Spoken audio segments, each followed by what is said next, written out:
Resources, Finance and Property Committee to order. First item is the Pledge of Allegiance, please. Or one, yeah. With Pledge allegiance to the flag of the United States of America and to the republic for which it stands, one nation, under God, indivisible, with liberty and justice for all. The hour of 1 o'clock having arrived. We're so used to meeting at 3, but this, just ahead of our time. Or be. All right, first item is public comment. Nobody has approached the chair, and the clerk is not here, so I assume nobody is relative to public comment, so we will move on to item 4A1, presentation and receipt of the administrator's proposed 2026 annual budget and capital improvement funding plan to the committee. And I'd just like to point out that we are sharing the room with the Environmental Resources Committee, which will have a 3 o'clock meeting. So our intent is to complete the discussion or the overview today by 2:45. All right. With that, I think it's to me, Mr. Chair. Thank you. And you do have a quorum with 3 members present and a couple of members, I believe, virtually. So thank you for the opportunity, Mr. Chair, members of the committee and any members of the Board of Supervisors. A pleasure to deliver the proposed 2026 annual budget and capital improvement plan and project funding plan for your consideration. Before I begin, I would be remiss if I didn't take just a few moments to thank the team that helped put this together. Finance Director Sam Fensky and her staff, HR Director Molly Adzik and her team. We have a number of department heads in the back, so all of our department heads and their respective teams, they did an exceptional job, as I'll talk about later. Deputy Administrator Holman and Deputy Administrator Pesch, Data Officer Michael Schultz. You'll see it in the budget book, and I won't go into it in detail, but again, just to mention it, we continue to enhance the information in the budget relative to data to provide insight relative to the programs and services we deliver. And last but not least, I really want to give a big shout out to Sarah Severson, our public information and communications professional. She is the one that herds all of the cats to get all of the information into the budget and does a really great job of putting it together and getting it posted for you today. So again, I'm very proud of the plans we put before you today. Each year, our goal is to continue to enhance the quality of the budget, make it more informative than the year before, and I certainly think, again, we've done that in 2026. So in making the presentation today, just to go through process, Sam, Chris, and I are going to separate the presentation into a couple of parts. I'll cover a general operating budget overview. Chris will highlight some of the capital funding plan portion of the presentation, including kind of some of the challenges we faced. And then Sam and I, should time permit, we can go through the individual departments and highlight some of the changes that are referenced in the document.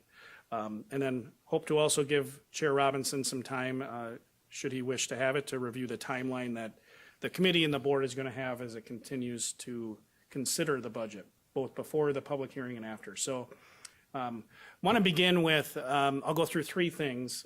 First, some highlights of the budget. Then I'll talk about how the average Marathon County taxpayer is impacted. And then I'll wrap up with some strategy pieces in building the budget. And as part of that, I'll talk through some of the adjustments that I made in delivering the budget to you today. And those, again, are set forth in the budget document itself. I'll highlight the impacts on our people, the infrastructure that we have.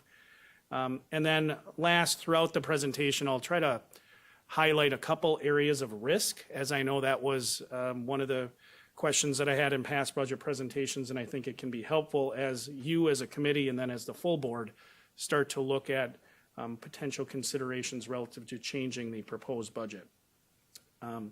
So let me begin with that overview of the budget. This is the non-flashy part of the presentation.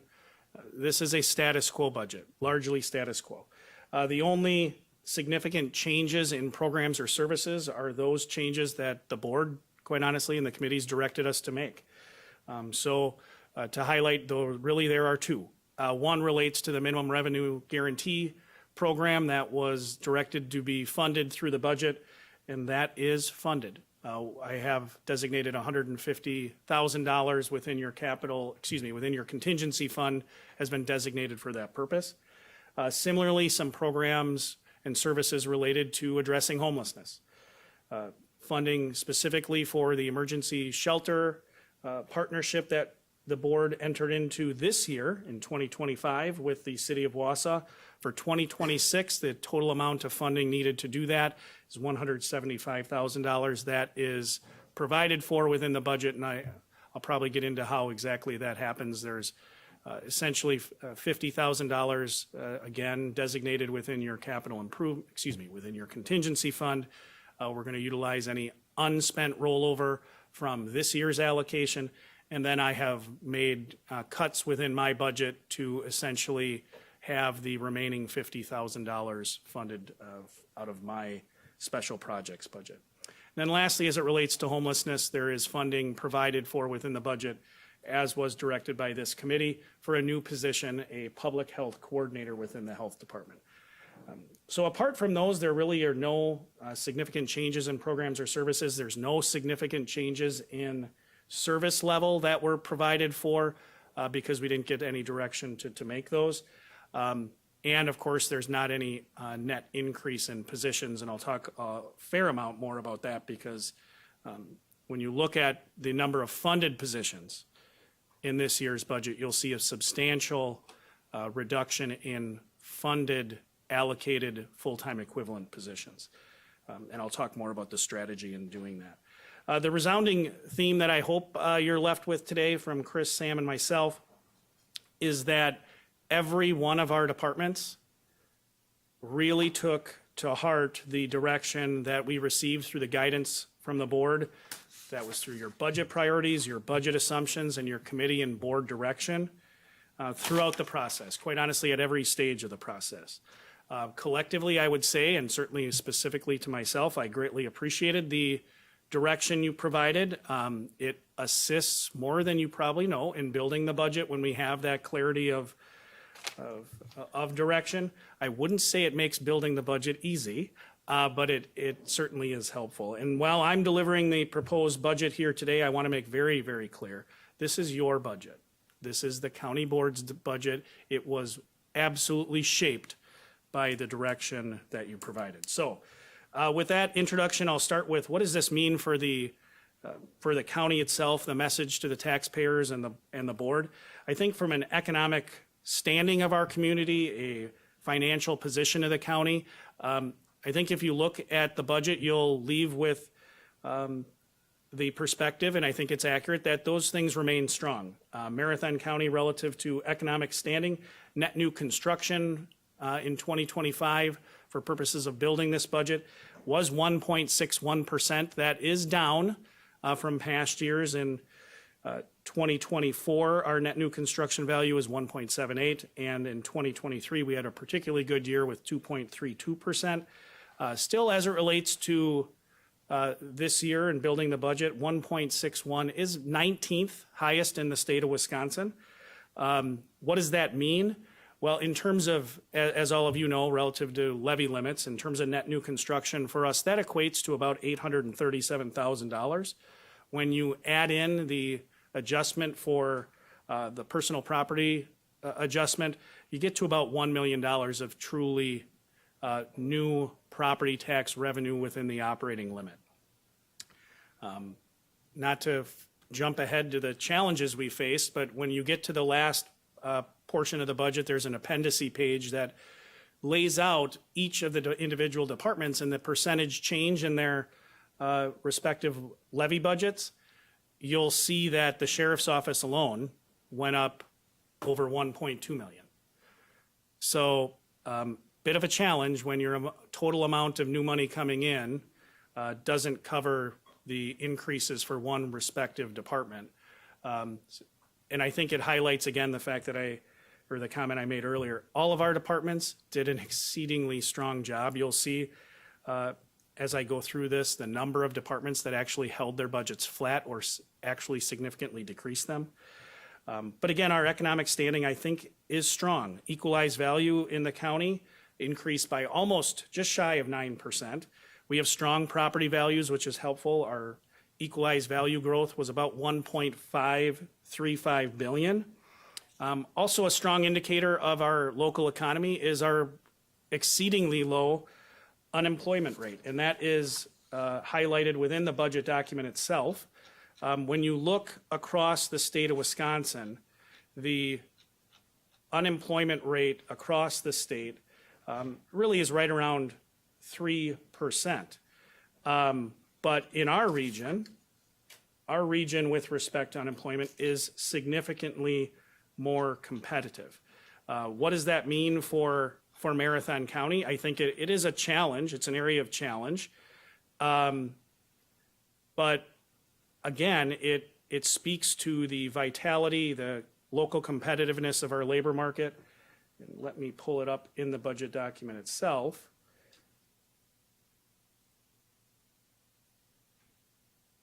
But the average across the state of Wisconsin, again, is 3%. We're lower than that at 2.7%, 2.6%. There are only 8 counties in the state of Wisconsin with a lower unemployment rate than Marathon County. So that certainly shapes the economic nature of our community. So as we move forward with the budget itself, what does it mean for the average homeowner in light of all of those factors I just referenced? So we've historically included a couple of charts that I think very clearly give you an idea as to what that means for the average homeowner. Given our equalized value growth and our levy limits, the tax rate for Marathon County is decreasing by 17 cents. That's about 4.63%.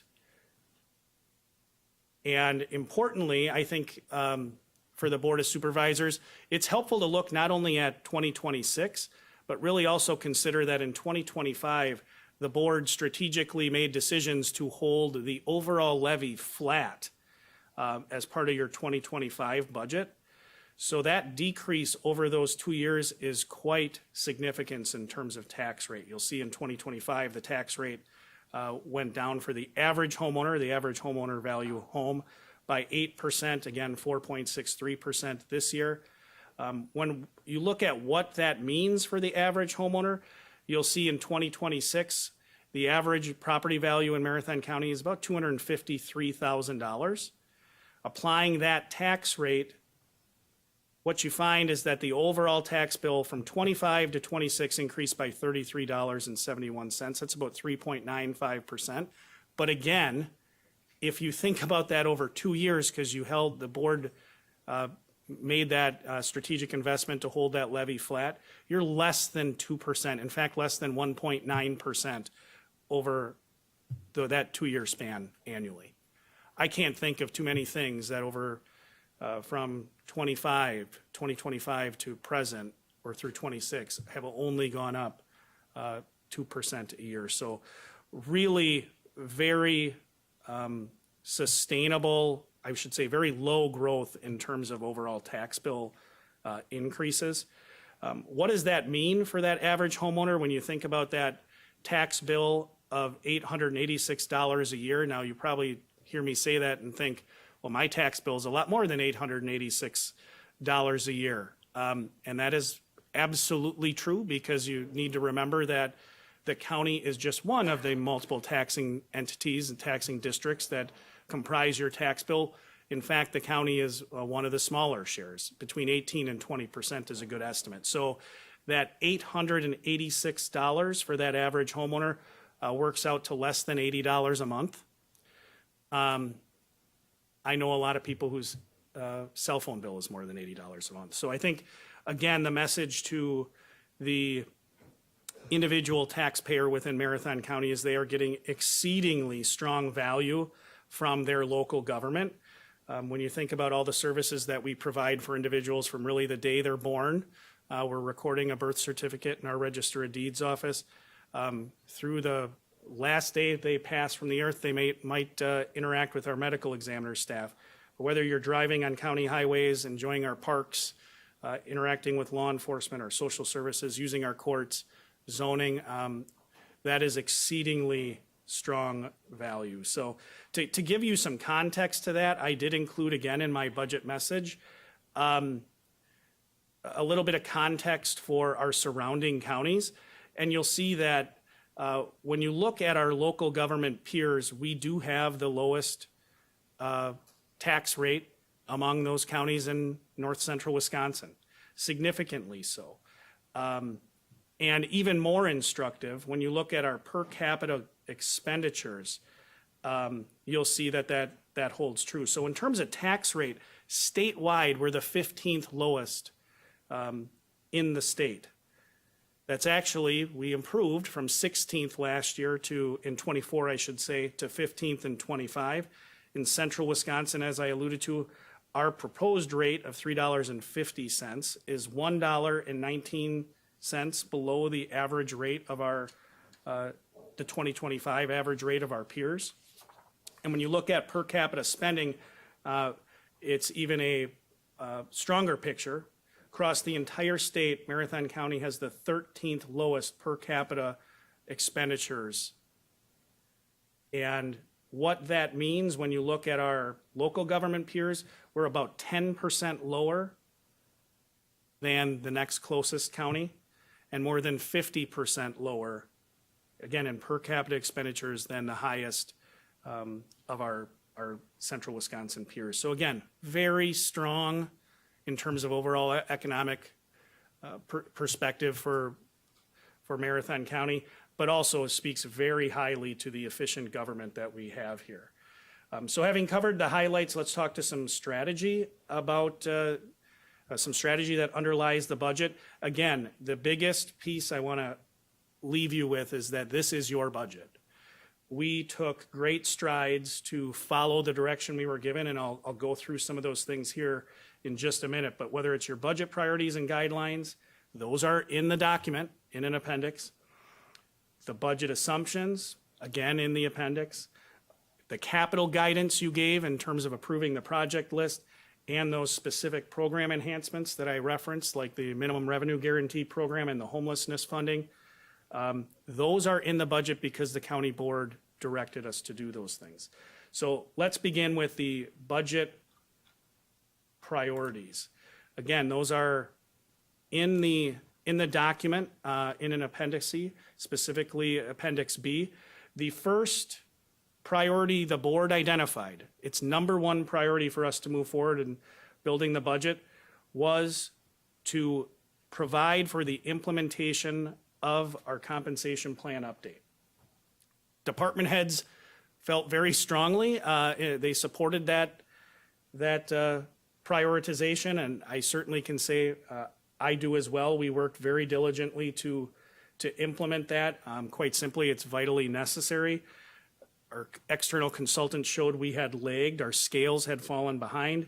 We felt that, as this committee has heard a few times. Nearly 50% of our turnover had been in employees with less than 5 years of experience. Nearly 30% was with employees with less than 1 year of experience. So the idea, again, that our scales had fallen behind market, they were low. We were feeling that, particularly on that entry or new employee side of our workforce. That lack of competitive pay was, again, a common theme in our exit interviews. So the message in this year's budget to our team was one really of shared sacrifice. We knew to implement that wage study, there was not enough new revenue, particularly through tax levy, coming in to do that. But we worked very diligently. We also knew we didn't have new sales tax revenue based on the budget assumptions that I'll talk about shortly to do that, particularly in light of the fact that we needed to have some of that revenue to fund capital.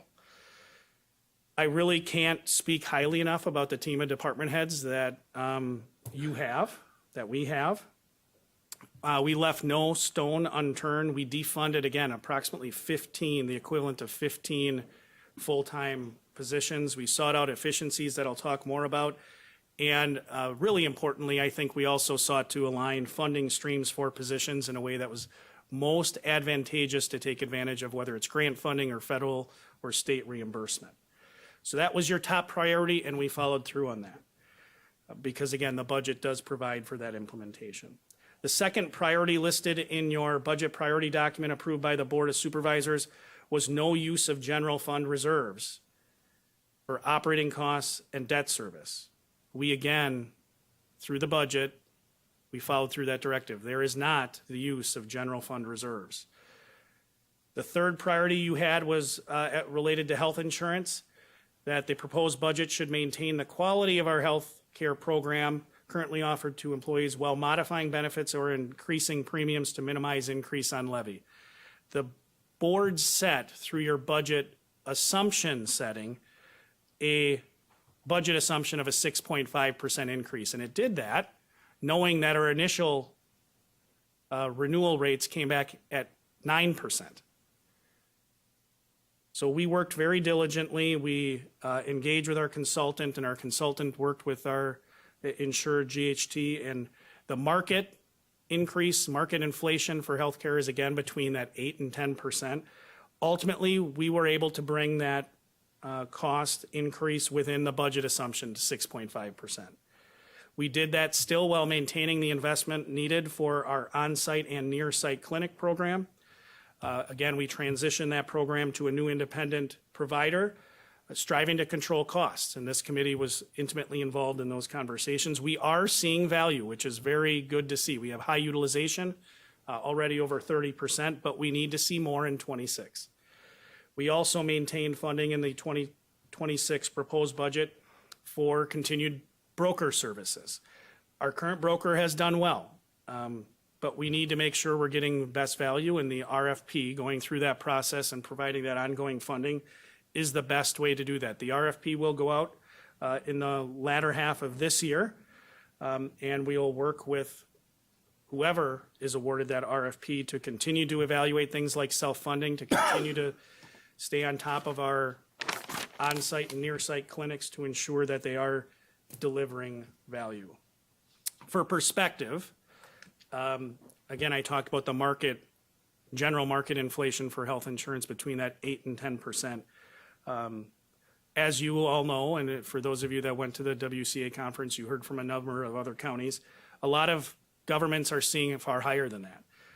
Budgeting for 15% increases, renewals coming in over 20%.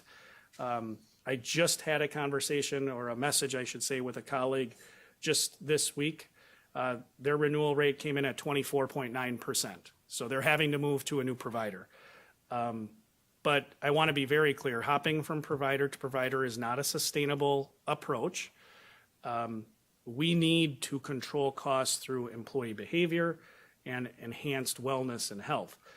So suffice to say, when I said before I was going to highlight a couple areas of risk, employee compensation and health insurance benefit is an area of risk.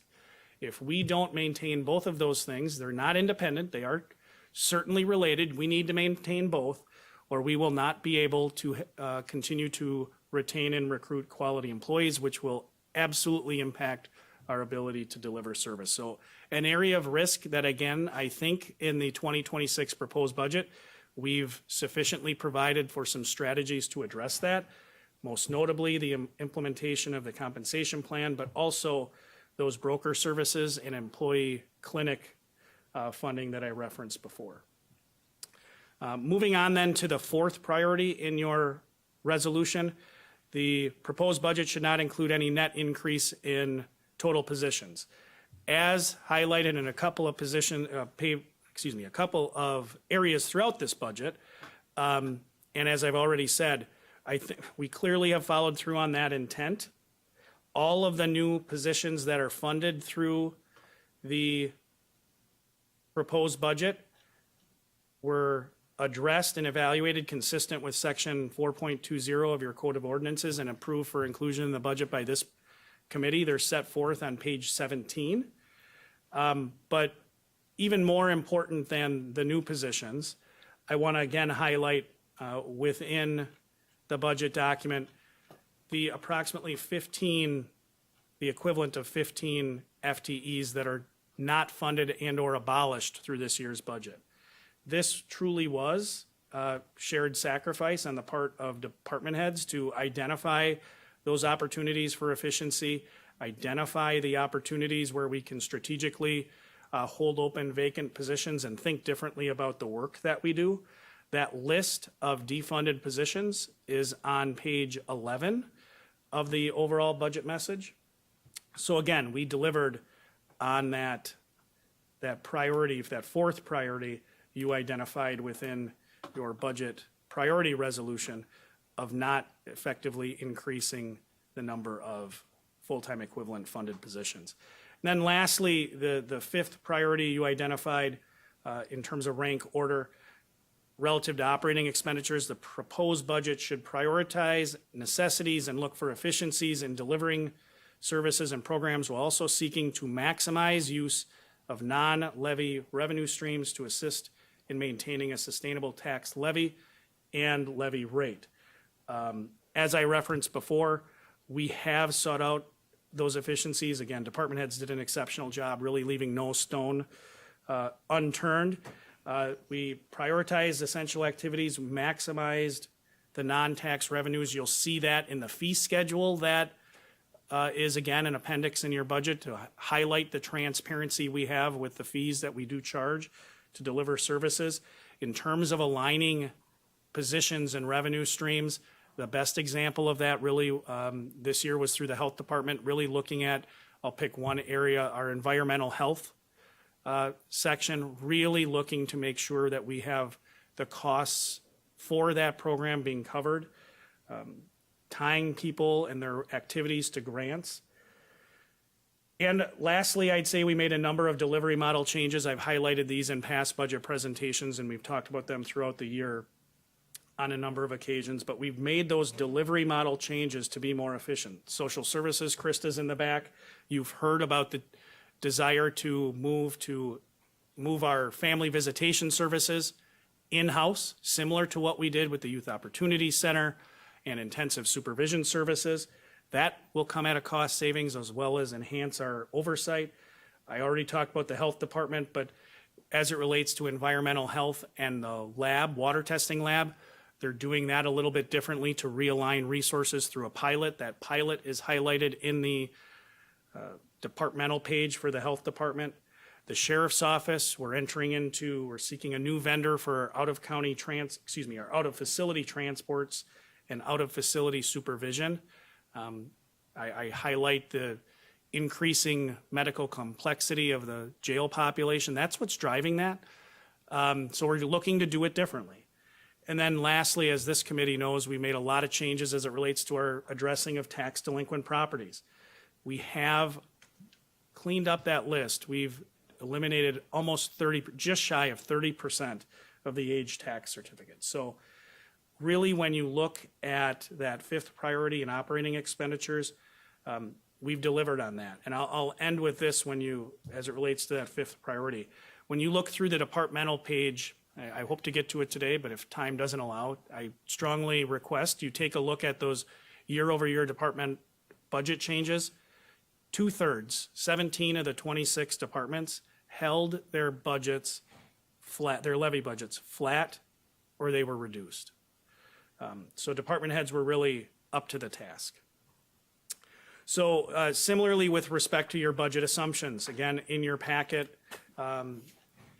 within the budget document is Appendix C, which has the budget assumptions. In those assumptions, you provided direction. We followed that direction. As it relates to sales tax, very clear guidance. We were directed to budget for $16.3 million in sales tax. Again, it's consistent with your longstanding practice in Marathon County to be quite conservative, below the projections developed by Forward Analytics. We did that. I do think it's incumbent to mention, I strongly support the board taking that approach as it's going to help us fund necessary capital expenses in 2028. Because as you know, and as Chris will highlight, when we built the capital budget this year, we had $0 in capital fund balance transfers to fund those improvements. We need to stay on top of maintenance. Deferring projects, which is absolutely what we did, really only increases costs in the long term. So those conservative sales tax estimates that the board directed we adopt through the budget assumptions are really important. And that's, again, we followed through on that direction. State shared revenue, this is kind of a bit of a broken record. We followed the direction. Shared revenues aren't growing as fast as anyone in county government or local government would like. We know what those projections are likely to be. We incorporated the slight modification based on the adoption of the state biennial budget, which changed those projections slightly because they made some exemptions relative to sales tax. But those are, again, built into this proposed budget. Utility tax, again, the directive was to hold that flat, $2.17 million, and we did so. And then finally, transportation aids.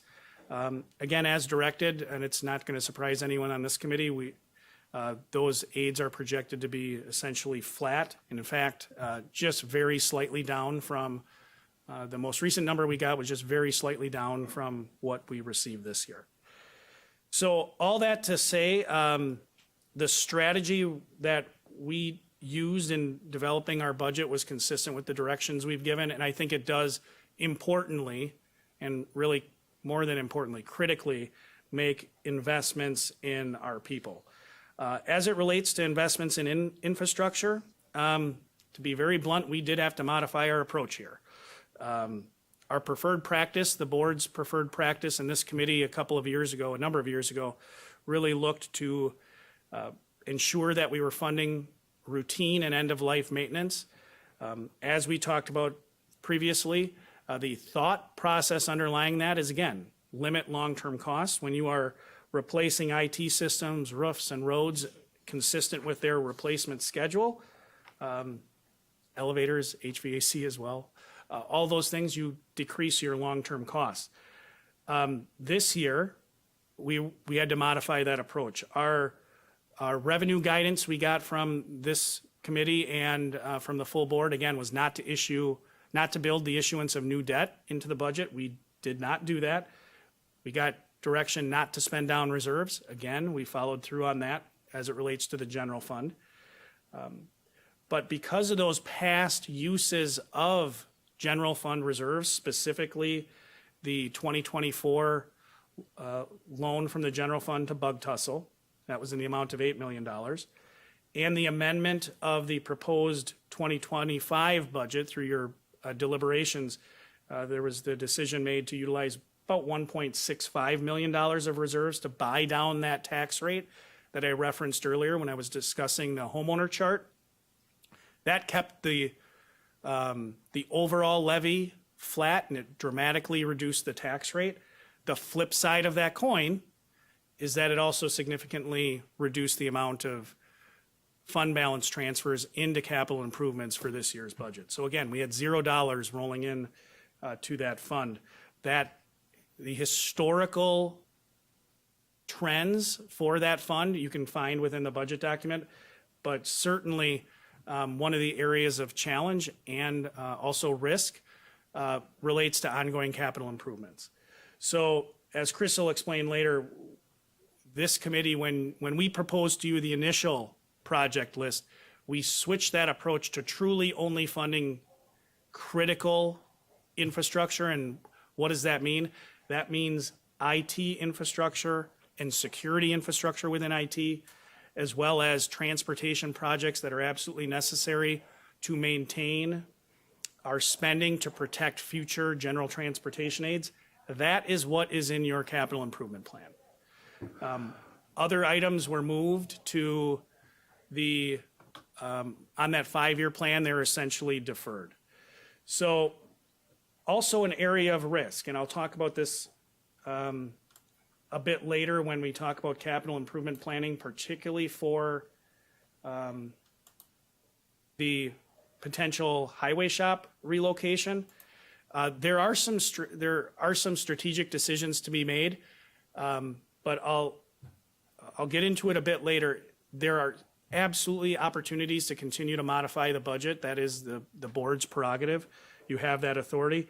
And I'll discuss this later, but if there are going to be areas where modifications are made that free up revenues, either through enhancing revenue projections or making decreases in other areas of the budget, I would strongly advise that you take those funds and use them to actually fund some of the projects that you believe are important that are in that capital improvement plan, as opposed to reducing the debt levy rate.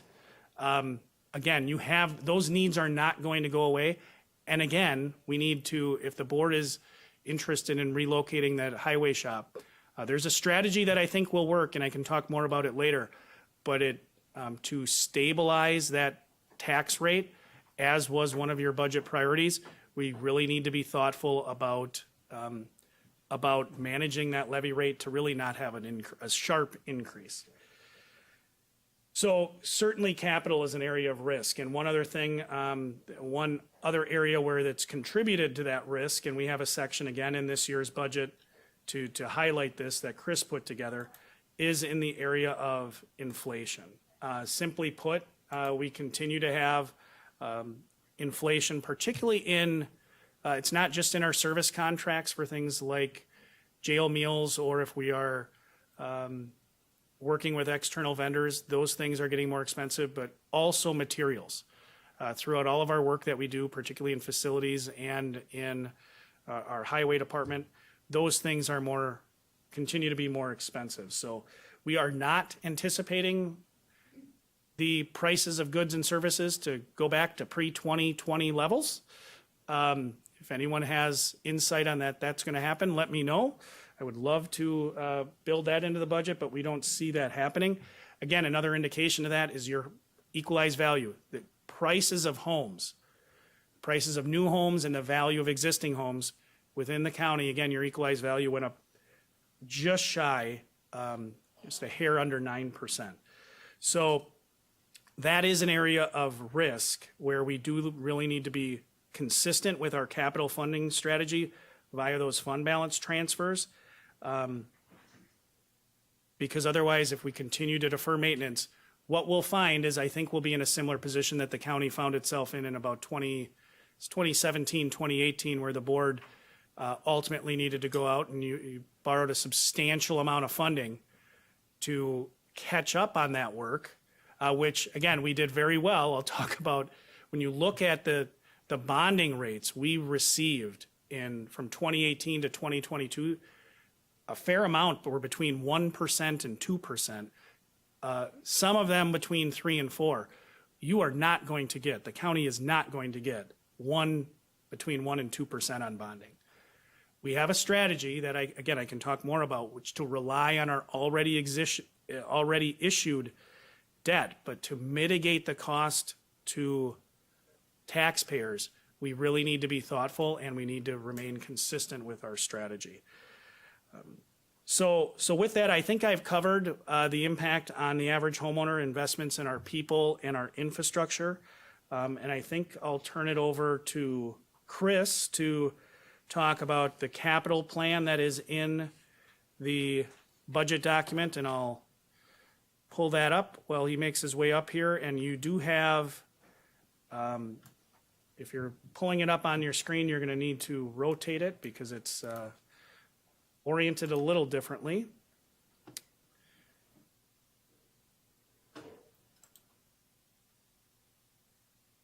Okay, good luck. Thank you, Mr. Chair, and everybody. Good to see you. I'm going to start by going through the 5-year plan just quickly, just because this is what we had previously presented to the committee. So a lot of that should look familiar to you. There's a few things that just kind of call out things that were deferred, and then some running totals just to provide some nuance or context rather to how we are going to look at the years beyond 26 to reshuffle the deck, which will be something we'll have to do after the budget's adopted, to reassess the various projects in play and get the county and the county board and the committee best situated in terms of priority for the projects that are hanging out there in a balance. And one note I should say too about the 5-year plan, as you know, the capital budget is more discrete in terms of funding, but the 4 other years are, some of those projects are more fungible than others in that they can move around. It's a planning document in the sense of departments are identifying needs. So there may be projects there that could, even in future years, be moved to a different year based on priority, or maybe they just ultimately end up not being done. But of course, high priority type projects will be seen in the CIP, repeatedly. As a reminder, the top portion of the CIP document between the gray bars here, that's not funded by CIP dollars. The very top portion of highway funds shows the tax levy, the registration fee, and local road improvement program funds make up the amount for the bituminous surfacing. And culverts and bridge aid is set by state formula. And also the library line there is new, so I just want to speak to that.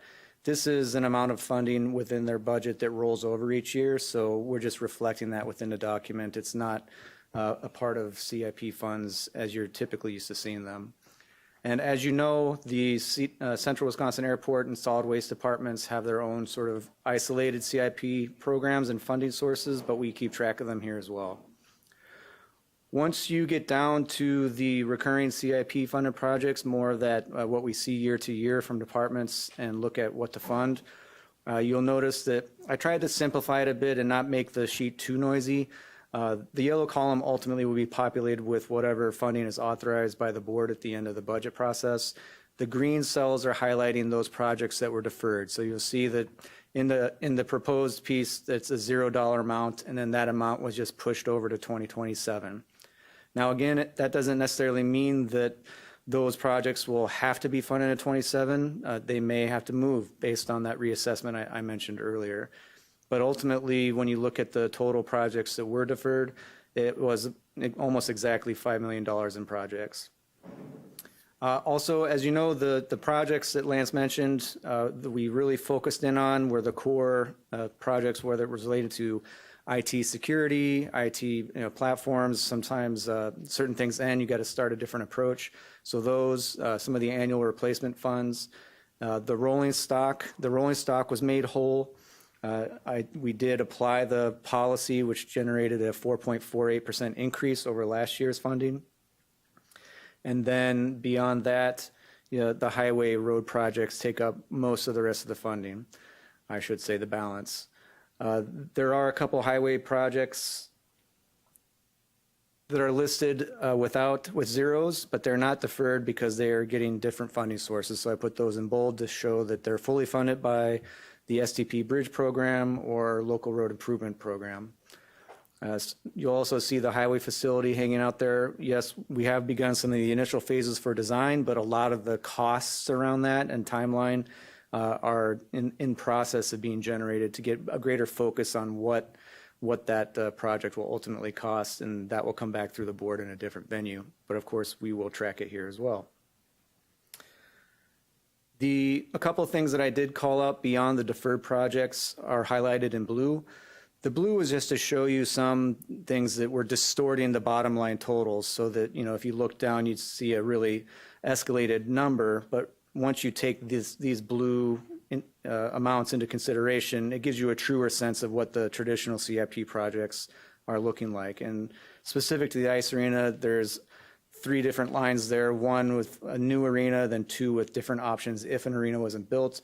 This is another discussion that has to be carried through the board for further discussion, but again, we're tracking the sort of cost estimates in here for planning purposes. Similarly, the radio tower project, that's the high level estimate at $10 million. That's $10 million that, kind of distorts that bottom line total. For 27, there's probably the biggest line there is the Superion contract. This is something that will have to be evaluated next year. It may be something that we'd look at replacing in 2027, but if CCITC and the staff there determine that there's another year or 2 there, then we would just postpone that replacement, but still begin planning for it. So on the whole, the list hasn't changed too much since the last time you saw it. The funding amounts here and the projects are identifying everything that we received. And then the next sheet, which will require the rotation. Let's see here.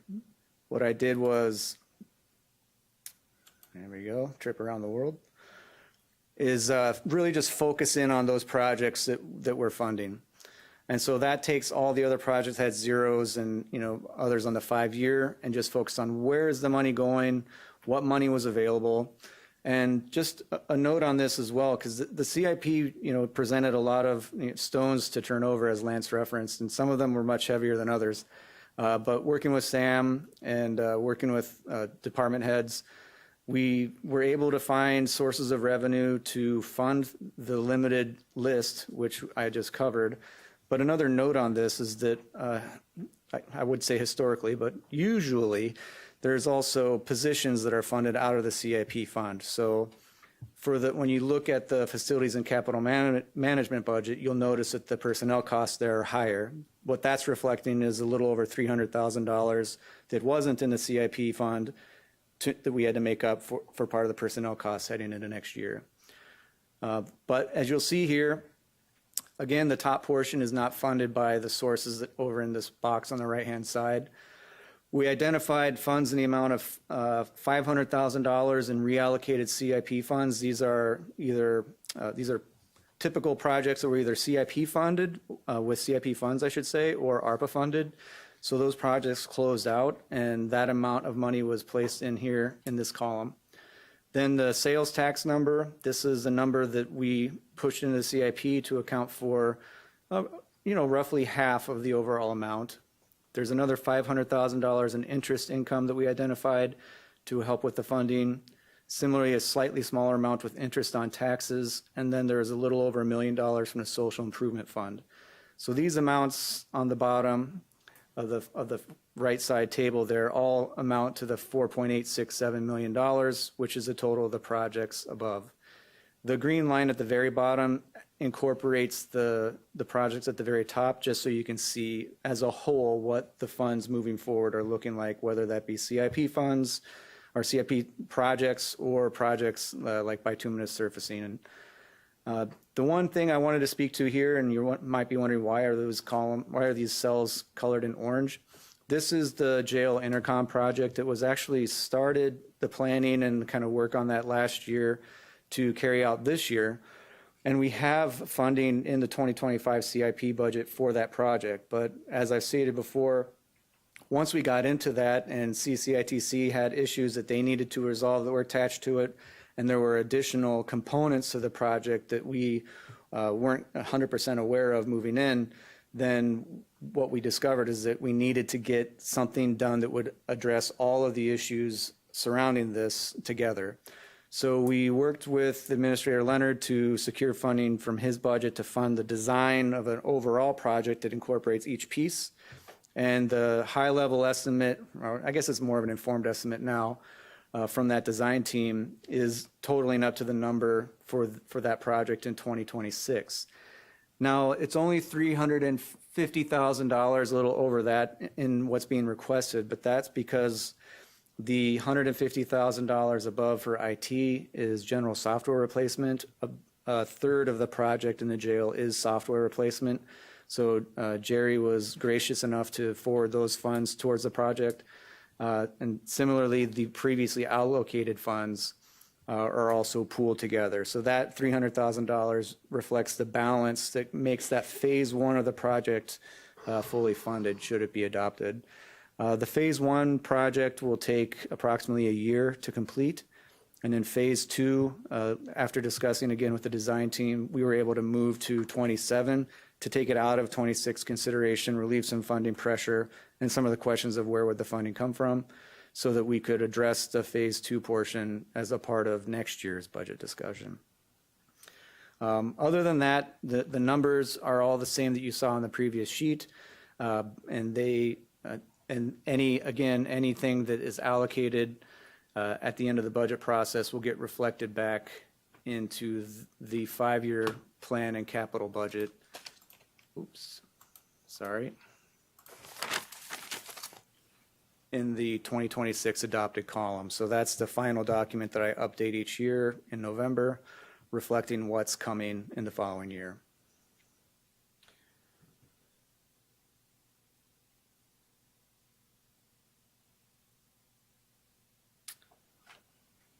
A couple of things I should also note. It's less about next year per se, but just things to put on your radar.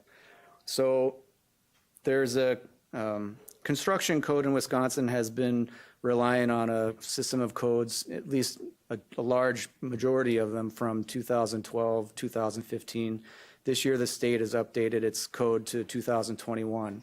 So it's just a note to say that the newer codes require a slew of different things that will essentially add some cost to future projects. So those are cost increases to anything that we're doing that's related to construction.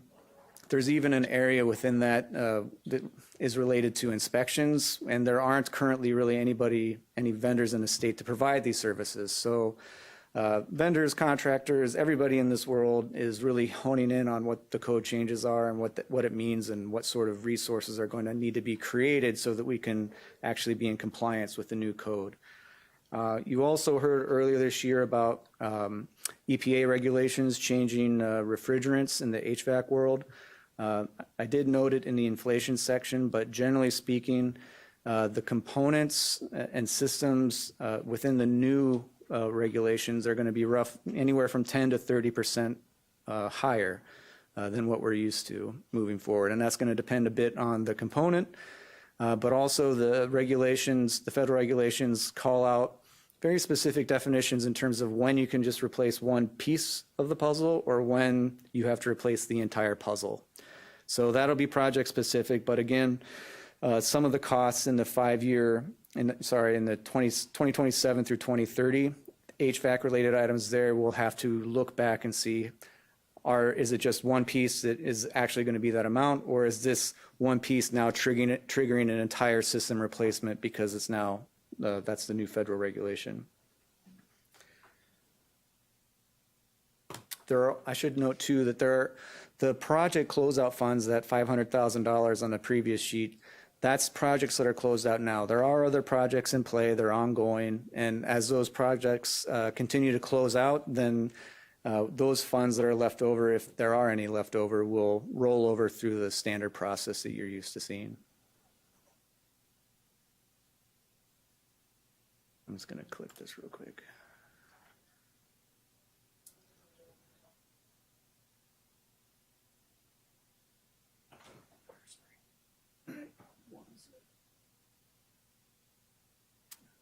So with that, I don't know if, Sam, all right, questions are later. I'll be here all day. Thank you for listening.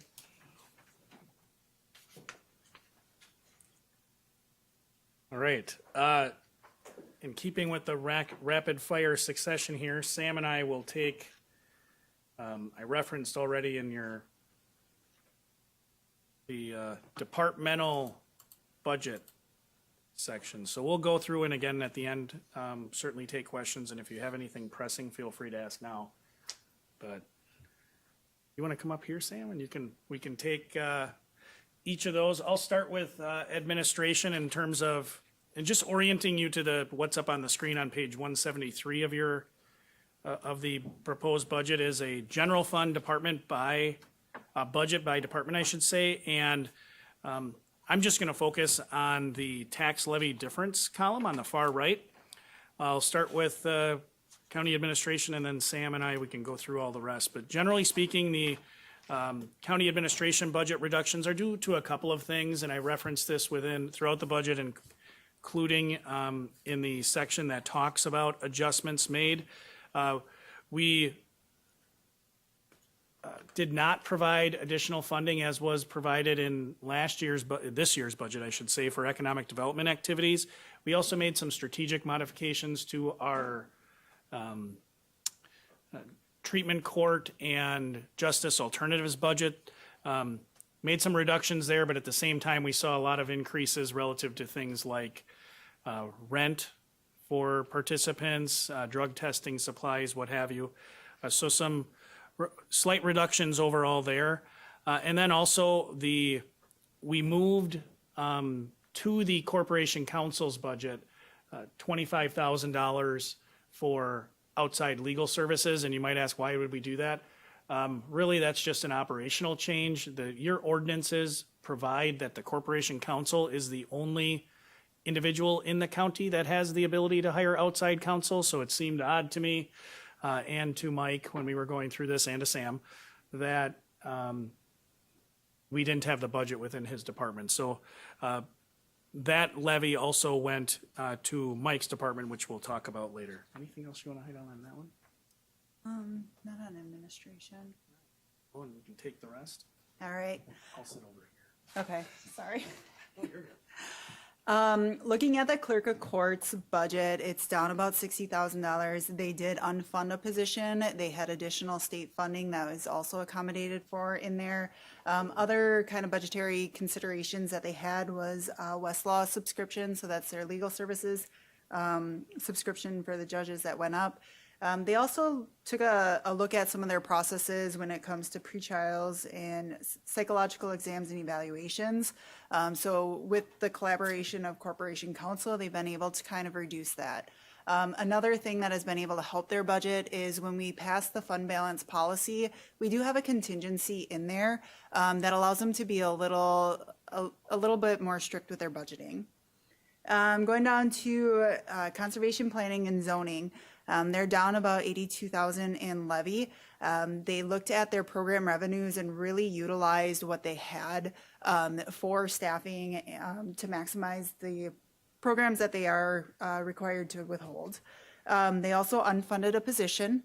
And then they looked at kind of long-term strategic planning with some of the subscriptions that they were paying. They were taking on the cost of some stuff in Register of Deeds, which we'll come to a little bit later. Under Corporation Counsel, a lot of that is, again, changes in budgets that moved over. So the legal services got put into there. There's some staffing changes that happened. They too also were affected by the Westlaw subscription increases. And in addition to the legal services for administration that moved there, so did HR. HR had a small $5,000 budget. Again, it just seems appropriate that they're operationally the people who would make that decision.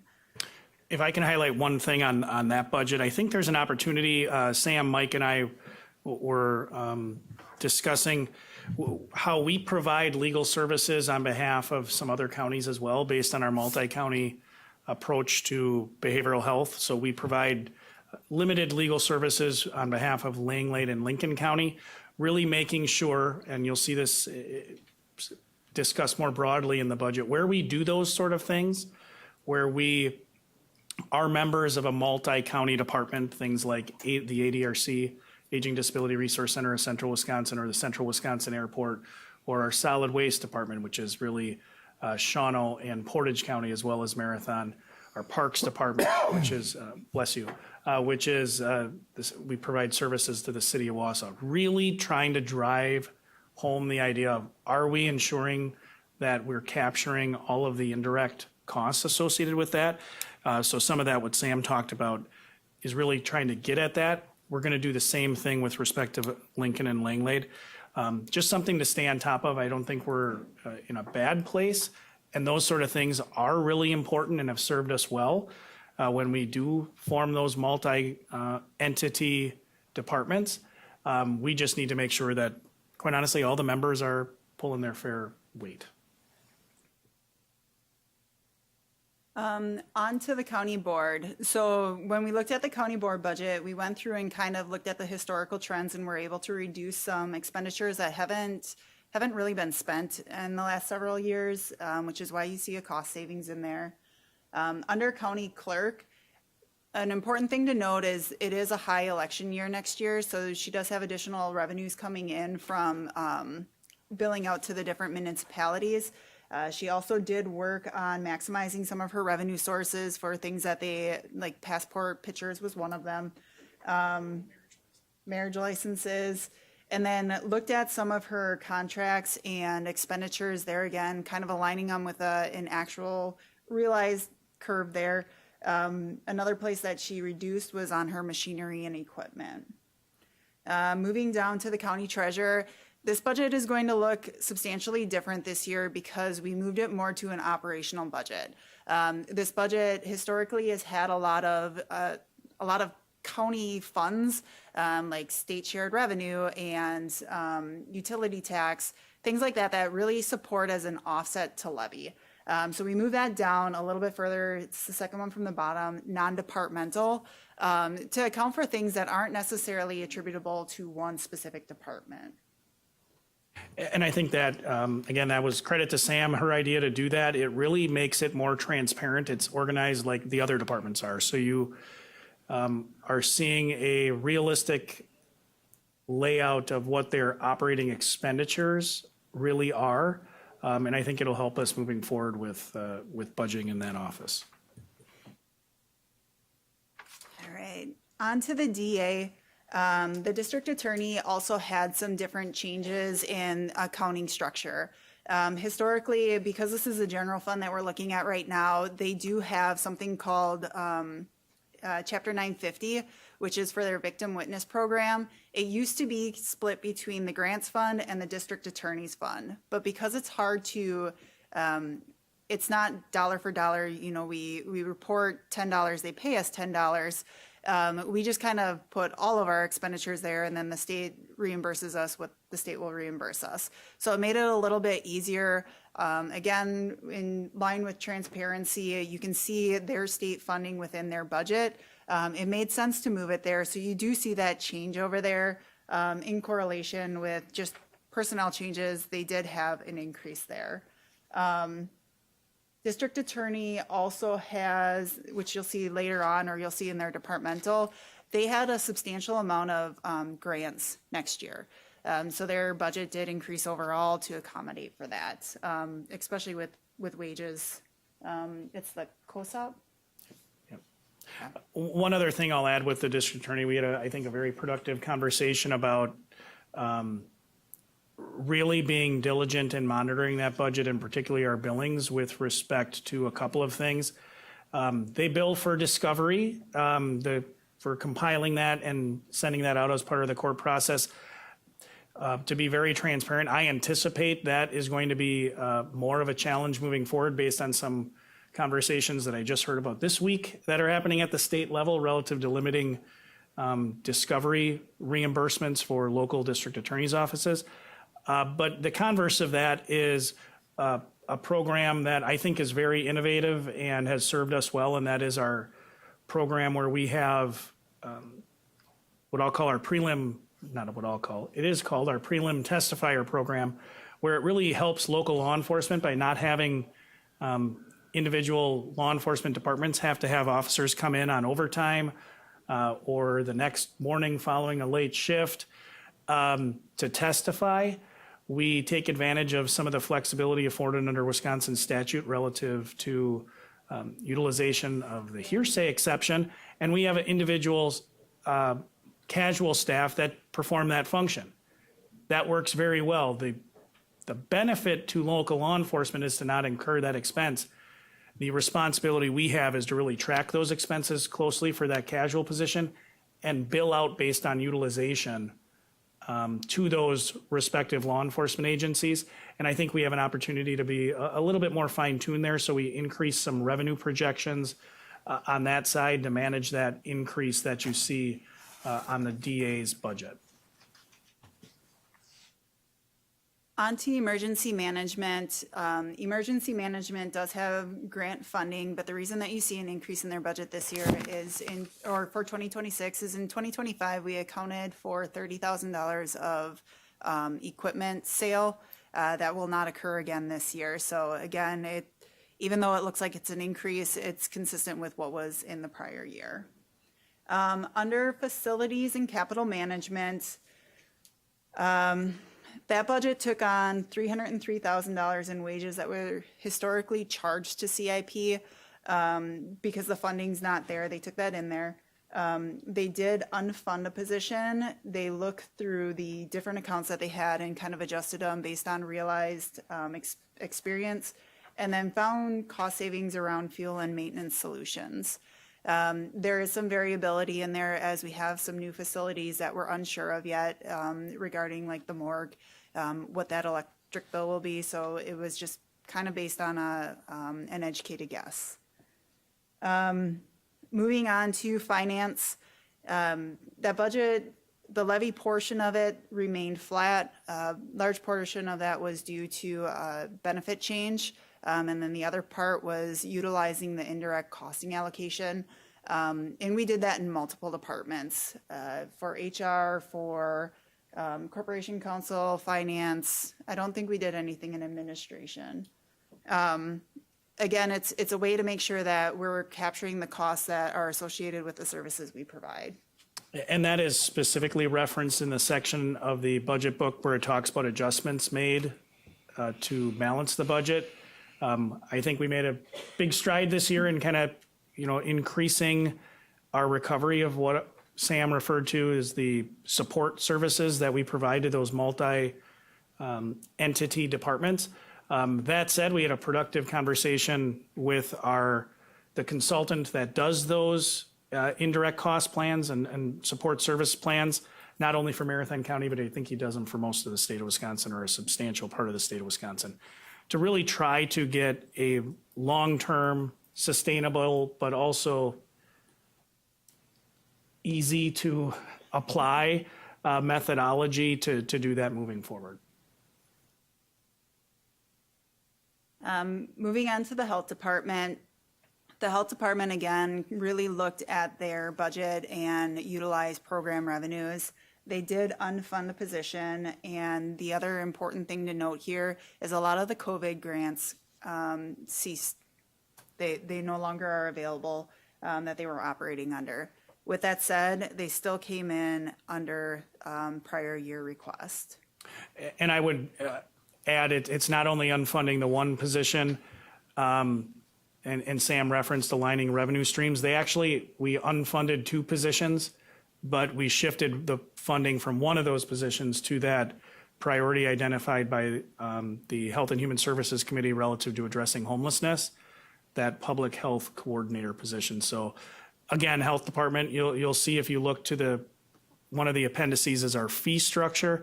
Did a really nice job, as did all the departments, of looking at what are our costs to deliver our services. The best example, again, is environmental health, making sure that for all of the activities that are related to environmental health, our fees cover our costs, and that we align all of the activities to really be within those budgets.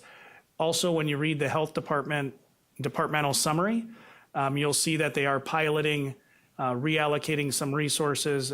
We had a vacancy within our water testing lab, having that work shift to an environmental health sanitarian. Again, that is fully funded through those program fees, but also has the opportunity to help out in the water lab if needed. So a pretty sizable reduction in the amount of levy that would otherwise have gone into that program. Under the library or human resources, again, looked at their budget, made the accommodations based on what they're anticipating in next year's budget. The other thing that they did is they made sure that there was an alignment with the employee benefits fund for the administrative costs associated with providing the plan. They, again, are another department that realized the indirect costing allocation for several departments, as they do provide human resources for ADRC and other entities. Yeah, I would say that, again, that's an area where you see what would have been otherwise an increase in levy, because we are taking a look and making sure we're more appropriately receiving funds from those departments that really serve multiple constituencies. Again, Aging Disability Resource Center, Central Wisconsin Airport, Parks, Rec and Forestry, Solid Waste. We had some increased revenues through discussions with those departments to better account for the services we provide. Under the medical examiner, this will be the first full year of the morgue in operation.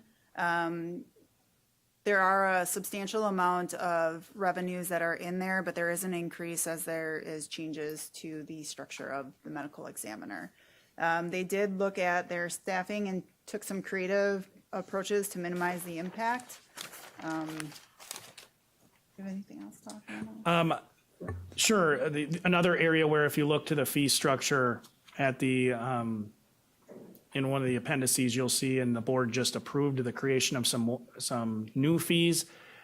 As referenced in their departmental summary, we're actually engaging the legislature. Jess and Dr. Schupner just were down in Madison testifying in support of a legislative change to allow us to implement some of those new fees that are otherwise prohibited by statute.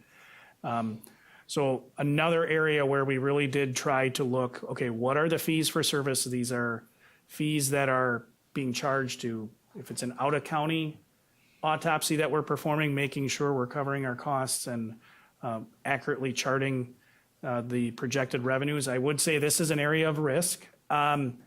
We couldn't have asked for 2 better doctors to join the team and have the other new members of that team as we've transitioned to a physician-led office. That said, we're going to need to make sure that, I mean, this is essentially it's going to operate much more in an enterprise fashion than traditional departments. We're going to be heavily reliant upon those fees for service to maintain that, hopefully maintain that neutral levy. Under the Register of Deeds, because they take in more revenue than they need to support that function, that's why you see it as a negative. So with the Register of Deeds this year, they had unfunded a position. They took on the cost of their Triman system within their budget, and then they maximized their revenues. Again, implemented a few new ones, and then revamped the current rates that were out there. And I would be remiss if I didn't give a shout out to the Register of Deeds. When we talk about unfunding a position for any department, that's a big lift. In a department of 4, going down to a staff of 3, really want to say, I mean, that's certainly the definition of shared sacrifice. Also want to reference, we've had some good conversations with conservation planning and zoning and whether or not so we can have some staff assist in that. But Jenny and Wendy from the Register of Deeds office are really, they went above and beyond, which I certainly appreciate. Within the sheriff's office, it's important to remember it is a 24-hour operation, but they did look at each and every expenditure line, seeing where they could cut and reduce. A couple of things that they did look at was their current contracts, and were able to keep a couple of them at status quo, rather than having what typically we see as increases in contracts. Another thing that they did is they looked at their inmate transport contract, and were able to reduce their overtime budget and their contract line by $150,000 collectively, as they anticipate that they won't need to use as much. They do really try to track it and make sure that they're monitoring it, but they looked through everything. We looked through each individual person. We made sure that their budget was correct, that their benefits were correct, but they, again, Yeah, big budget, largest department.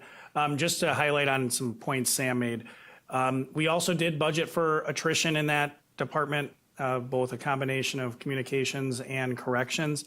Not because we don't want to fill those positions, but one, it's been challenging to hire and maintain people in corrections.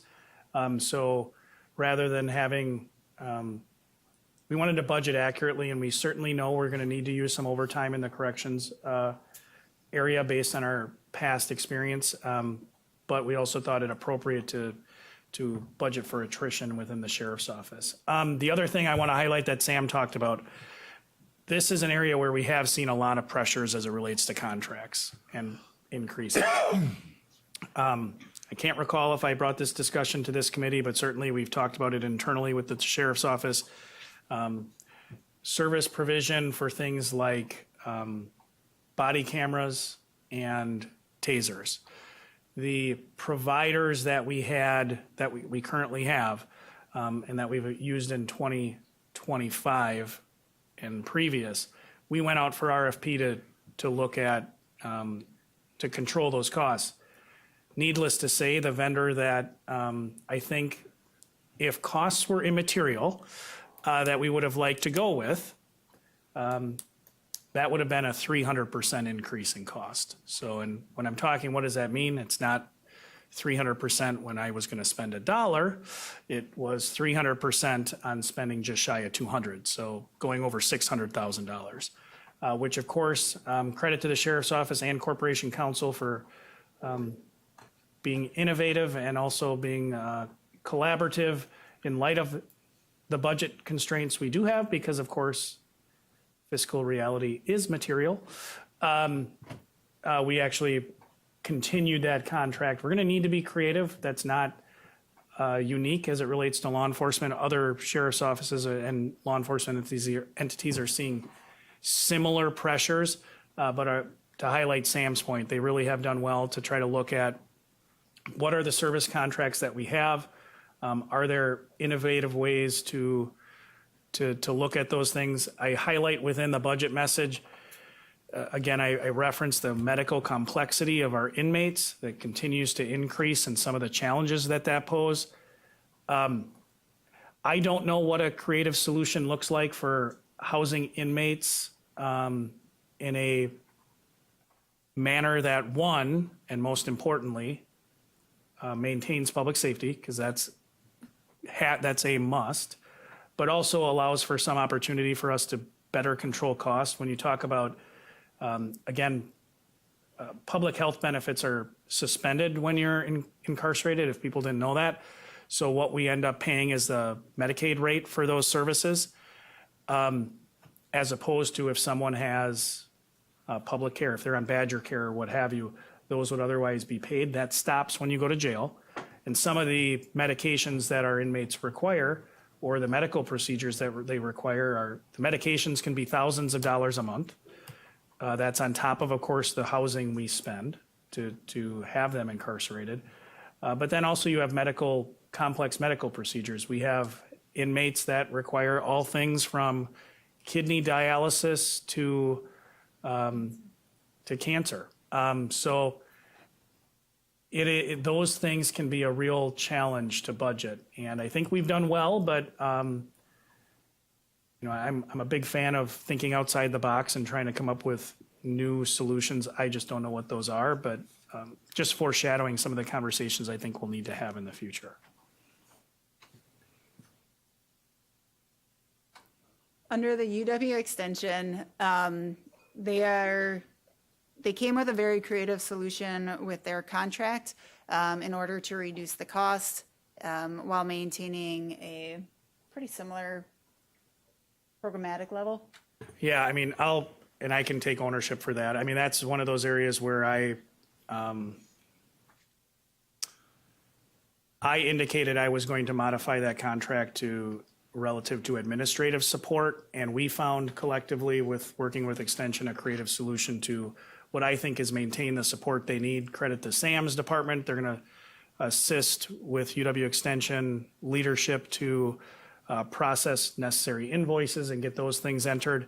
But we're going to eliminate essentially the equivalent of a full-time administrative position while keeping some of the funding necessary to augment services to the 4-H program, which is their largest program in terms of administrative staff support that's needed.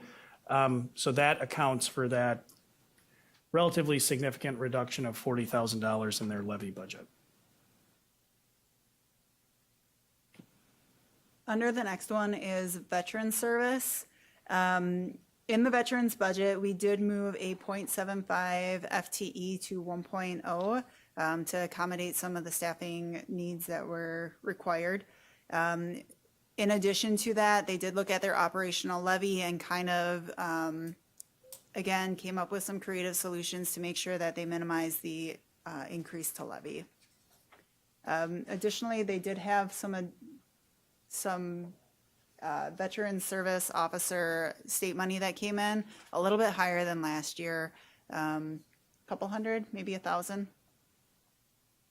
I think it was an additional $18,800 from my notes. Aaron's in the back. But yes, they're up slightly. This is highlighted also in the budget document in terms of the new positions or reclassification section. Moving from that 2.75 to a total office of 3. We've seen more need in terms of people reaching out to the Veterans Office. There's a couple of statistics in the departmental section that Aaron put together that demonstrate that. The positive, one of the many positives of the work that the Veterans Office does. And I'll focus just on the fiscal. So I'm not ignoring all the other positives, but just because we're talking budget, I'm just going to focus on financial. They really do, through the assistance that they provide, aid people in securing payments from the federal government that they are duly entitled. That said, the payments then are, a significant portion is spent here. If you think about it, these are Marathon County residents. If they're getting additional veterans benefits, those are dollars that they're able to spend locally. Sales tax generation, all those good things contribute to the community. So in our judgment, moving from that 2.75 to 3 made sense. We'll also work, talking with Aaron, we'll make sure that to the extent we can have capacity within that office to assist with other general administrative functions, we'll do that. The individual in that position has done that in the past, which has been very helpful. She's very familiar. She's been with us for a long time, very familiar with a lot of our departments and operations, and has assisted since they've moved to the Lakeview campus with some of the administrative coverage as well. The budget for the contingency in 2026 is the same as 2025's. Within that, we do have some funds kind of segregated to make sure that we accommodate for the airport MRG and the 50,000 for the homelessness, as continued support was directed in this budget. Go up. I think the social services is up, as is parks. Okay, hold on. And then just the last two that are on the general fund there is non-departmental. Again, that's kind of the catch-all that isn't necessarily in one department. As you see, it's a negative, it's an offset to levy. We see a lot of sales tax in there, state shared revenue, things of that matter. And then the last one is support for other agencies. This includes things like CCITC, birth to 3, family care, and then North Central Healthcare, North Central Regional Planning Commission, and other entities like that that we've done in the past, and the Humane Society is in there. Yeah, you got most of them. Sam, just, Lance and Sam, a quick question. Looking at the non-departmental, when you go over that, there's no difference, but then when you look at the total for 2026, you're showing $24 million difference. Should Yes. the non-department, I think there's a typo in there. Yeah, the formula didn't carry. We did fix it. It just didn't carry over into here, but we'll make sure that we refresh that. The total tax levy difference is about $1,497,000, I think. $1,487,091. But we will make sure. Thank you very much.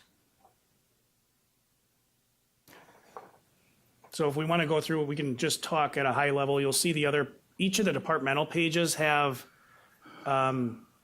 their individual departmental budgets embedded within them. But to Sam's point on the services to other agencies, just highlight quickly, we can go through with CCITC. So the changes there were largely driven by increased personnel costs, and as well as the service contracts that we've referenced before.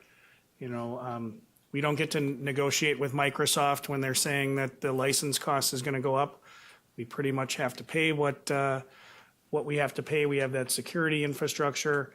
The other piece that I referenced in the budget document that's driving the increase for CCIT is that the methodology that we use at the CCITC Commission to apportion costs among the city, the county, and North Central is related to utilization over a 3-year rolling average. And our utilization has increased, as has the city of Wausau's. Well, North Central has gone down slightly. So a function of all of those things has led to several percent increase in our overall costs for CCIT. North Central Healthcare came in, their budget is flat.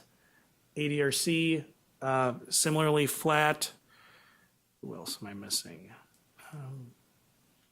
And all of the funding for the nonprofit agencies that are in the budget, those were all flat from 2025.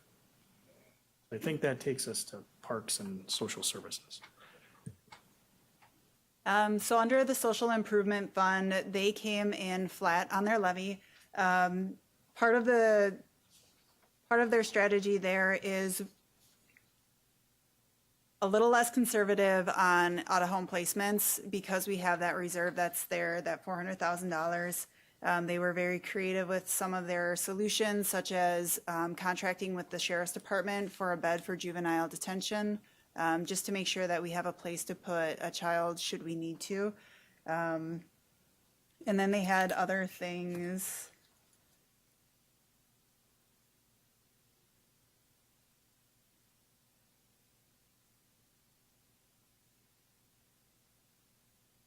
I can talk a little bit about the placements. There's a specific call out within the budget. We've had that for a number of years relative to out-of-home placements. Begins on page 31 of the document where we talk about that. And as Sam said, we budgeted tighter, and this is an area where I made modifications. Specifically, I reduced the number of correctional care placements we had from 1.5 to 1, our group home placements from 7 to 6, and residential care center placements from 4.5 to 3.5. All told, it's a little north of $500,000 in terms of a reduction. By no means were the projections that Krista and her team put together unreasonable. I needed to balance a budget, and that's a big area, and I think our staff have done well to manage those. And we do have that high-cost placement reserve that the board approved as part of last year's budget discussion to have available should we begin to have some pressure on that budget. That high-cost placement reserve is $400,000, which sounds like a lot. But when you consider the fact that some of the placements that we're looking at, a single level 5 treatment foster care placement is more than $585,000 a year. Thankfully, a correctional care placement through the biennial budget and a veto to a specific cost there. Actually, the cost of that placement, those placements went down by more than half. But other areas, when I talked about inflation and service contracts where things are continue to grow in terms of expense, I mean, you can look on page 31. The average single placement cost we have for things like institutional care, over $331,000. Those things, if you have you're budgeting for things that, it's tough to budget for things that you don't know if they're going to happen, and one makes a big difference in your budget. So I did make some aggressive reductions there. I'm confident that Kristen and her team will do their best to manage those things, but that doesn't mean we're going to come in budget. If we do need to tap into that high-cost placement reserve, of course, we'll have to come back to the board. But that was one of the areas, the changes we made in their budget. They also did defund a position halfway through the year. They're taking, I referenced this before, they're taking supervision services, family supervision services in-house, which will hopefully come at a reduction in overall expense. We're piloting that this coming year, and should it work, we'll work with the board to incorporate that into your 2027 budget discussion. But all of those things collectively were modifications made to the social services budget to, again, essentially keep them flat.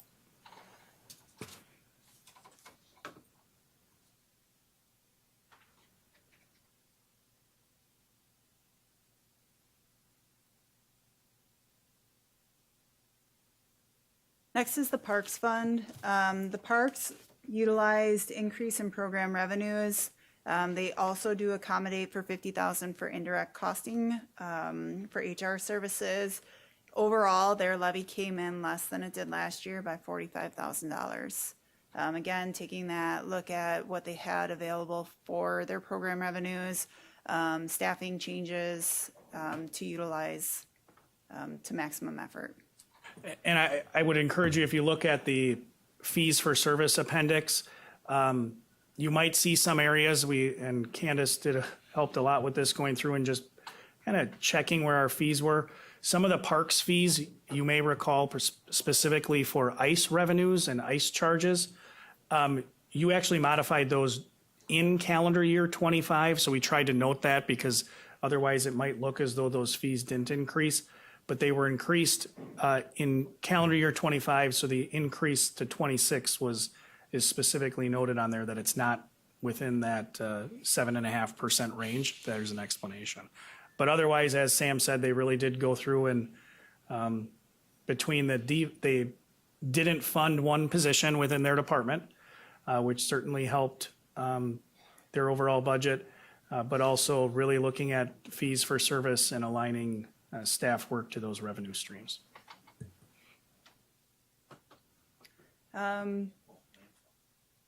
Yeah, just to kind of quickly go through some of the other funds there. The grants fund, again, that's where we accommodate a majority of the grants. It should be that's why you see no levy. It's all grant funding, whether it's federal or state. Under debt service, that's where we accommodate for the debt payments. The capital and projects fund, which Deputy Administrator Holman had referenced to. The landfill fund does not have any tax levy in 2026. They did increase their fees in order to help fund their department. They reevaluated staff and unfunded a position.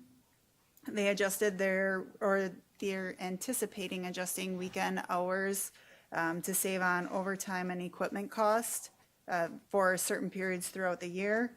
And then one of the big things in their department for 2026 is the closure of a cell and then the expansion of the next cell. It is my understanding that at the expansion of the cell might be able to be delayed a year, but just in case, it's in the budget to be approved for 2026. Yep. The next one is highway fund. In the 2025 budget, they did utilize LRIP money instead, or local road improvement program funding, which reduced their levy in 2025. Even though that their levy shows to be $757,968 up from last year, it's still less than their levy was in 2024 due to other savings that they used. They did utilize fund balance to purchase equipment and fund some of their projects within their budget for 2026. Yeah, so again, as Sam said, it might look like they're overall up, but with that essentially swapping of funding, restoring the levy that we pulled out with the utilization of the local road improvement funding in 25, they're actually down. So that's a quick run through of all of the departments and their specific changes. And with that, I think I just have a couple of wrap up points.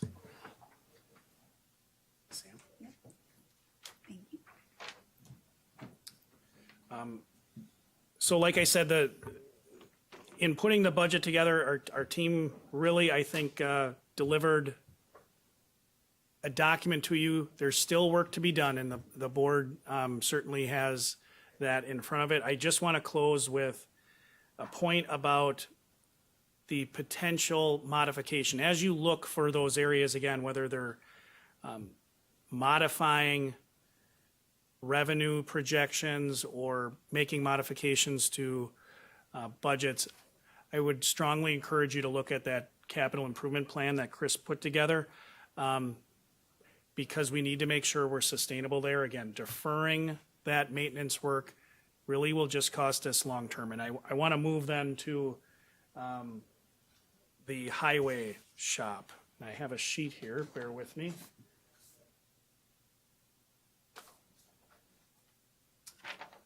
As we work to be strategic in planning for that project, that potential project.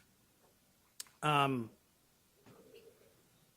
opportunity, and I'll within the budget document, there's a section that talks about our already existing borrowing.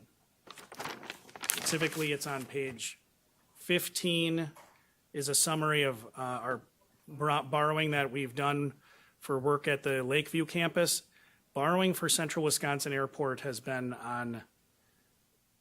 on the next sheet, and that is all of the debt schedules. Again, Marathon County was very fortunate when we went out and secured funding for these projects.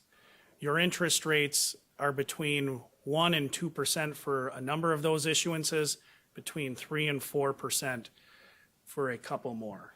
Right now, you are still continuing to service that debt. A portion of that is on debt levy. Another portion of it is being serviced by North Central Healthcare with operating revenues each year. So you have gone out and you have borrowed, you have incurred the issuance costs, you have incurred the interest costs. North Central is servicing that, and you see that in the middle column, those are all the payments that North Central needs to make with respect to that debt.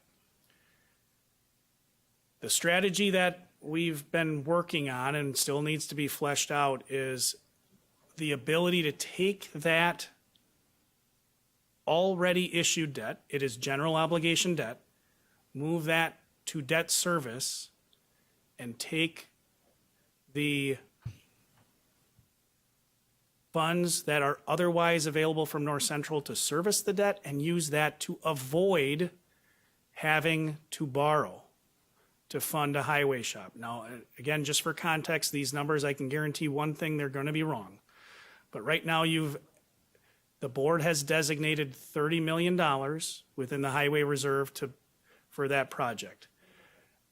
A very conservative, I think, estimate, and we still have, as Chris alluded to before, we have a lot of information to get on the total potential cost of that facility. But if we assume for purposes of discussion only today that the total cost is $50 million, the cost of borrowing $20 million, if you get a 3% interest rate, which I don't think you're going to get in the current market, but for purposes, again, of discussion, if you borrow $20 million at 3%, the interest payments alone amount to $6.89 million. That's not including the issuance costs that you'd get from bond counsel. If your rate is 4%, that jumps to $9.43 million. And if it's 5%, it's in excess of $12 million of interest. So if we're strategic, and we need to really dive into this strategy with our financial consultants, but if this is available to us, if we're strategic, we can dramatically, we can do a really positive service to the taxpayers of Marathon County by potentially avoiding additional borrowing. But to do that, again, I would advise, as you take on that additional work about the budget and modifications you want to make, we need to really be diligent. It was said last year very appropriately by a board member during your budget discussions that buying down the tax rate or using reserves, that's not sustainable. That is absolutely true. So when those modifications are made, should you choose to do them, and you're totally within, this committee is within its power to do that. The board certainly does during your budget discussion. If you're going to do that, my strong advice would be to make sure you utilize those funds in whatever form they arrive, whether that's an additional revenue projections, increasing revenue projections, or modifying, reducing expenditures in other areas.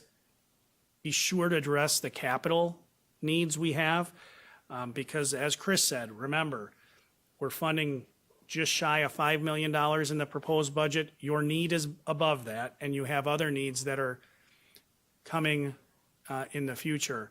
And we don't want to be in a position, I don't believe the board wants to be in a position where taxpayers are faced with a significant jump in rate.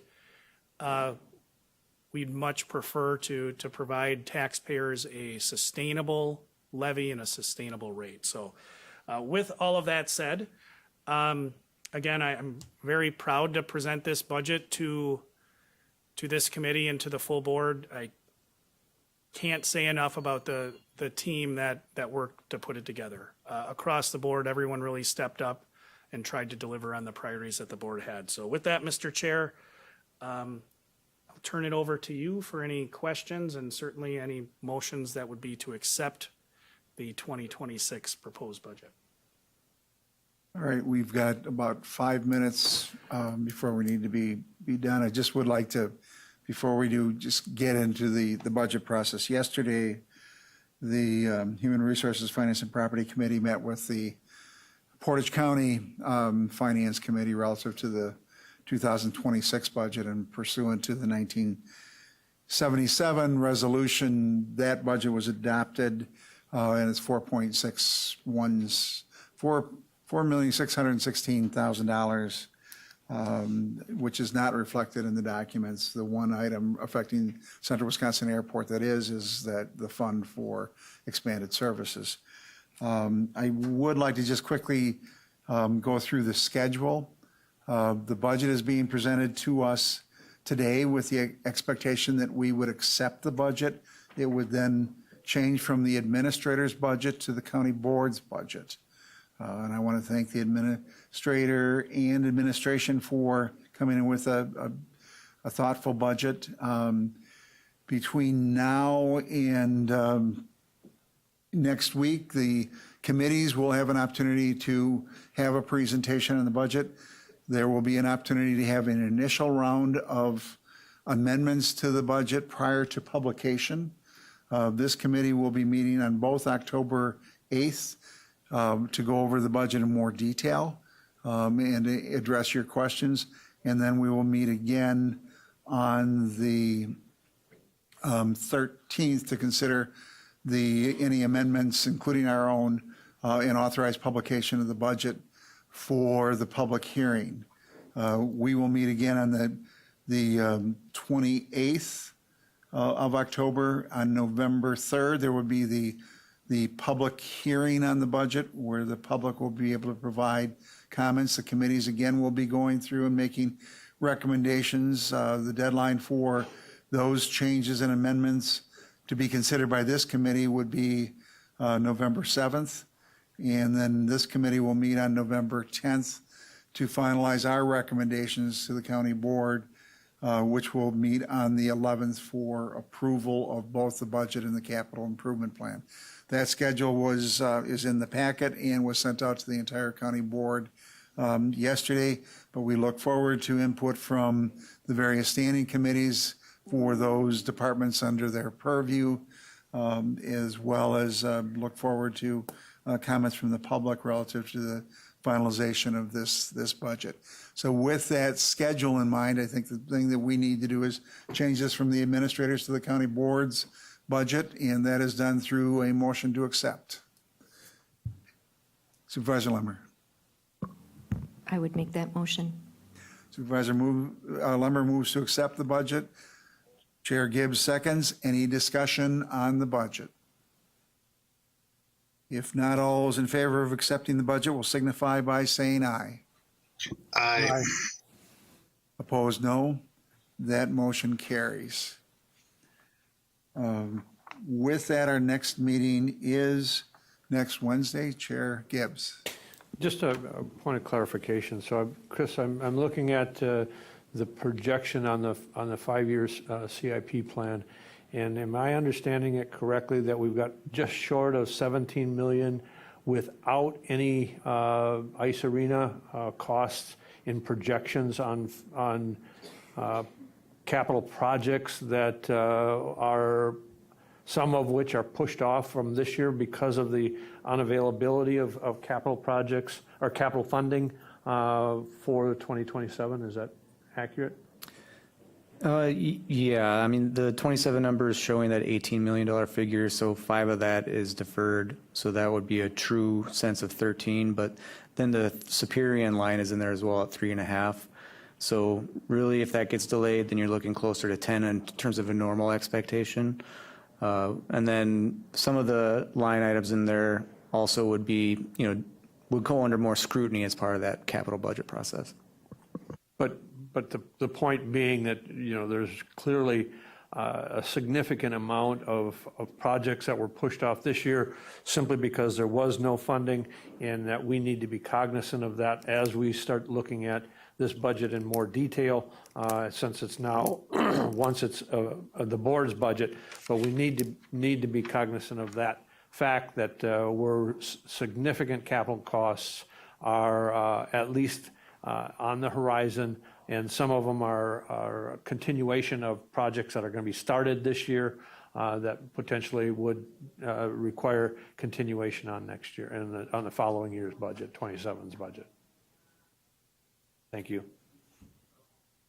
All right, anything else? Any other questions or items for future meetings? We'll spend some time looking at that at our next meeting, if we could project out, or reflect that conversation in our next meeting. If not, a motion to adjourn would be in order. Moved by Chair Gibbs, seconded by Supervisor Lemmer to adjourn. All those in favor will signify by saying aye. Aye. Opposed, that motion carries unanimously.